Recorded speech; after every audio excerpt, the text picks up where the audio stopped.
നമസ്കാരം, ET മലയാളത്തിലേക്ക് സ്വാഗതം. ആദായ നികുതി വകുപ്പ് പുതിയ ഇൻകം ടാക്സ് നിയമങ്ങളുടെ കരട് രൂപം ഇപ്പോൾ പുറത്തുവിട്ടിരിക്കുകയാണ്. ഏപ്രിൽ 1 മുതൽ പ്രാബല്യത്തിൽ വരാൻ സാധ്യതയുള്ള ഈ മാറ്റങ്ങളിൽ ഏറ്റവും പ്രധാനപ്പെട്ടത് വസ്തു ഇടപാടുകളുമായി ബന്ധപ്പെട്ടതാണ്. ഇനി മുതൽ 20 ലക്ഷം രൂപയിൽ താഴെ മൂല്യമുള്ള ഭൂമിയോ കെട്ടിടമോ വാങ്ങുമ്പോഴോ വിൽക്കുമ്പോഴോ പാൻ കാർഡ് നിർബന്ധമില്ല എന്നതാണ് ഇതിലെ ഏറ്റവും വലിയ പ്രത്യേകത. നിലവിൽ 5 ലക്ഷം രൂപയ്ക്ക് മുകളിലുള്ള എല്ലാ വസ്തു ഇടപാടുകൾക്കും പാൻ കാർഡ് ആവശ്യമായിരുന്നു. ഈ പരിധിയാണ് ഇപ്പോൾ 20 ലക്ഷം രൂപയായി ഉയർത്താൻ ശുപാർശ ചെയ്തിരിക്കുന്നത്. ചെറിയ തുകയുടെ ഇടപാടുകൾ നടത്തുന്നവർക്ക് ഇത് വലിയൊരു ആശ്വാസമാകും. മറ്റൊരു പ്രധാന മാറ്റം വിദേശത്തേക്കുള്ള പണമയക്കലുമായി ബന്ധപ്പെട്ടതാണ്. ലിബറലൈസ്ഡ് റെമിറ്റൻസ് സ്കീം പ്രകാരം വിദേശത്തേക്ക് പണം അയക്കുമ്പോൾ 50,000 രൂപ വരെയുള്ള തുകയ്ക്ക് ഇനി പാൻ കാർഡ് നൽകേണ്ടതില്ല. നേരത്തെ ഇത് 25,000 രൂപയായിരുന്നു. അതുപോലെ തന്നെ ബാങ്ക് അക്കൗണ്ടുകൾ തുടങ്ങുന്നതിനും ഇനി ചില ഇളവുകൾ വരുന്നുണ്ട്. സഹകരണ ബാങ്കുകളിലോ ഷെഡ്യൂൾഡ് ബാങ്കുകളിലോ സേവിങ്സ് അക്കൗണ്ട് തുടങ്ങാൻ പാൻ കാർഡ് ഇല്ലെങ്കിലും ആധാർ കാർഡ് ഉപയോഗിക്കാമെന്ന നിർദ്ദേശവും ഈ പുതിയ നിയമത്തിലുണ്ട്. ഹോട്ടൽ ബില്ലുകൾ അല്ലെങ്കിൽ വിദേശയാത്രയുമായി ബന്ധപ്പെട്ട ചെലവുകൾ എന്നിവയിൽ പാൻ കാർഡ് കാണിക്കേണ്ട പരിധി 50,000 രൂപയിൽ നിന്ന് 1 ലക്ഷം രൂപയായി ഉയർത്തിയിട്ടുണ്ട്. അതായത് 1 ലക്ഷം രൂപ വരെയുള്ള ഇത്തരം ചെലവുകൾക്ക് ഇനി പാൻ കാർഡ് നിർബന്ധമാകില്ല. ആഭരണങ്ങൾ വാങ്ങുന്ന കാര്യത്തിലും മാറ്റമുണ്ട്. 5 ലക്ഷം രൂപ വരെ മൂല്യമുള്ള സ്വർണമോ മറ്റ് ആഭരണങ്ങളോ വാങ്ങുമ്പോൾ പാൻ കാർഡ് നൽകേണ്ടതില്ല എന്നതും സാധാരണക്കാർക്ക് ഗുണകരമാകുന്ന കാര്യമാണ്. നികുതി നടപടികൾ ലഘൂകരിക്കാനും ഡിജിറ്റൽ ഇടപാടുകൾ പ്രോത്സാഹിപ്പിക്കാനുമാണ് സർക്കാർ ഈ മാറ്റങ്ങൾ ലക്ഷ്യമിടുന്നത്. ഈ നിർദ്ദേശങ്ങളിൽ പൊതുജനങ്ങൾക്ക് തങ്ങളുടെ അഭിപ്രായങ്ങൾ അറിയിക്കാനുള്ള അവസരവും ആദായ നികുതി വകുപ്പ് നൽകുന്നുണ്ട്. ഏപ്രിൽ 1-ന് പുതിയ സാമ്പത്തിക വർഷം തുടങ്ങുന്നതോടെ ഈ നിയമങ്ങൾ ഔദ്യോഗികമായി നിലവിൽ വരുമെന്ന് തന്നെയാണ് പ്രതീക്ഷിക്കുന്നത്.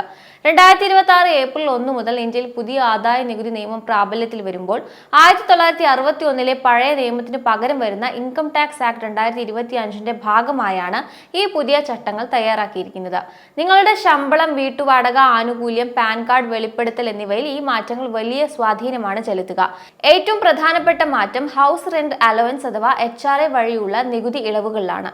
നിലവിൽ മുംബൈ, ഡൽഹി, കൊൽക്കത്ത, ചെന്നൈ എന്നീ 4 മെട്രോ നഗരങ്ങളിൽ താമസിക്കുന്നവർക്ക് ശമ്പളത്തിന്റെ 50% വരെ HRA ഇളവ് ലഭിക്കുമായിരുന്നു. പുതിയ നിയമപ്രകാരം ബാംഗ്ലൂർ, ഹൈദരാബാദ്, പൂനെ, അഹമ്മദാബാദ് എന്നീ നഗരങ്ങളെ കൂടി മെട്രോ പട്ടികയിൽ ഉൾപ്പെടുത്തിയിട്ടുണ്ട്. ഈ നഗരങ്ങളിൽ ജോലി ചെയ്യുന്നവർക്ക് ഇനി ശമ്പളത്തിന്റെ 50% വരെ നികുതി ഇളവ് ക്ലെയിം ചെയ്യാം. എന്നാൽ അതോടൊപ്പം തന്നെ നിബന്ധനകളും കടുപ്പിച്ചിട്ടുണ്ട്. ഇനി മുതൽ നിങ്ങൾ വാടക നൽകുന്നത് മാതാപിതാക്കൾക്കോ ബന്ധുക്കൾക്കോ ആണെങ്കിൽ അവർ നിങ്ങളുമായിട്ടുള്ള ബന്ധം അഥവാ റിലേഷൻഷിപ്പ് വിത്ത് ലാൻഡ് ലോഡ് ഫോമിൽ കൃത്യമായി രേഖപ്പെടുത്തണം. വ്യാജ വാടക കരാറുകൾ ഉണ്ടാക്കി നികുതി വെട്ടിക്കുന്നത് തടയാനാണ് സർക്കാർ ഈ നീക്കം നടത്തുന്നത്. വാടക നൽകുന്നത് ബാങ്ക് വഴി തന്നെയാണെന്നും വീട്ടുടമസ്ഥൻ ആ തുക തന്റെ വരുമാനമായി കാണിച്ച് നികുതി അടയ്ക്കുന്നുണ്ടെന്നും ഉറപ്പുവരുത്തേണ്ടി വരും. തെറ്റായ വിവരങ്ങൾ നൽകിയാൽ 200% വരെ പിഴ ഒടുക്കേണ്ടി വന്നേക്കാം. ശമ്പളക്കാരെ സംബന്ധിച്ച് ആശ്വാസം നൽകുന്ന മറ്റൊരു കാര്യം വിവിധ അലവൻസുകളുടെ പരിധി ഉയർത്തിയെന്നതാണ്. കുട്ടികളുടെ വിദ്യാഭ്യാസത്തിനുള്ള അലവൻസ് പ്രതിമാസം 100 രൂപയിൽ നിന്ന് 3,000 രൂപയായും ഹോസ്റ്റൽ അലവൻസ് 300 രൂപയിൽ നിന്ന് 9,000 രൂപയായും വർദ്ധിപ്പിക്കാൻ ശുപാർശയുണ്ട്.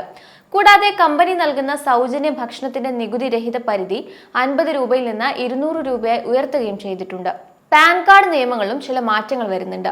വർഷം 10 ലക്ഷം രൂപയിൽ കൂടുതൽ ബാങ്കിൽ നിക്ഷേപിക്കുകയോ പിൻവലിക്കുകയോ ചെയ്യുമ്പോൾ ഇനി പാൻ കാർഡ് നിർബന്ധമാകും. ചുരുക്കത്തിൽ നിയമങ്ങൾ ലഘൂകരിക്കപ്പെടുമ്പോൾ തന്നെ ഡിജിറ്റൽ സംവിധാനങ്ങളിലൂടെ നികുതി ഇടപാടുകൾ കൂടുതൽ സുതാര്യമാക്കാനാണ് സർക്കാർ ലക്ഷ്യമിടുന്നത്.